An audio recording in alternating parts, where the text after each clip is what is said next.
Od školovanja u rodnoj Derventi preko Brača i Sarajeva do danas velečasni Ivan je ovladao brojnim vještinama i stekao zvanja kako tehnička, tako i ona ljudska. 35 kolica, najviše elektronske, onda je obični, podijelio sam narodu. Ovo je vjerovatno jedini svećenik na svijetu koji upravlja svim vrstama motornih vozila, a završio je i obuku za pilota. Uz to sam i kapetan broda. Ali i dobrovoljni davalac krvi. Kaže se, jedno davanje krvi je spas jednoga čovjeka, dakle ja sam po toj logici, gledajući preko 100 ljudi, spasio. Svake 4 godine okuplja svoje ravliće, a svake godine svećenike Doborskog i Dervenskog dekanata. Rijetko, kaže, posjećuje ruševine porodične kuće gdje je teško živio sa roditeljima i 15 braće i sestara. Ovo je moja rodna kuća koje danas nema. Možda su bili goli, bosi i gladni. Nama nisu to nikada rekli.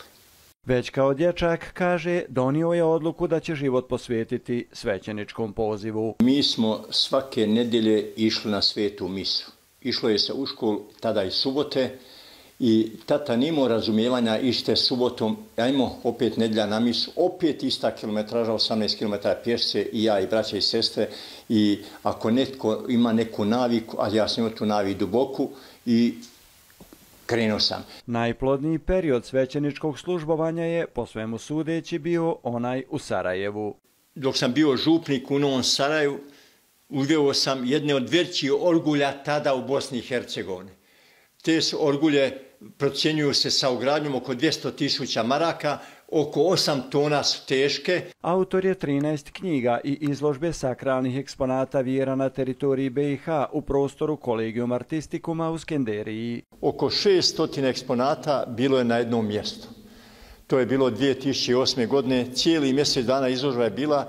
Hvaljen Isus i Marija. Uvijek hvaljen, dobro došla. Vjernici su i ovdje uz svog svećenika. Božić je vrijeme ljubavi, praštanja, ali i poziva onima koji odlučuju. Mi imamo naše političare, naše državnike, sve govori u ime naroda, a misle na sebi, na svoje potrebe. Zapravo, da mi ne budemo takvi, da mi budemo dobri ljudi, da prihvaćamo jedni drugi ne gledajući tko je tko. Velečasni Ivan Ravlić je i svjetski putnik od Kine i Sahare do Australije i Amerike. Iako u 8. deceniji života putešestvije, kaže, još ne kani okončati. Nisam bio u Japanu i nisam bio u Kanadi. Imam volju i tu otići, pa evo,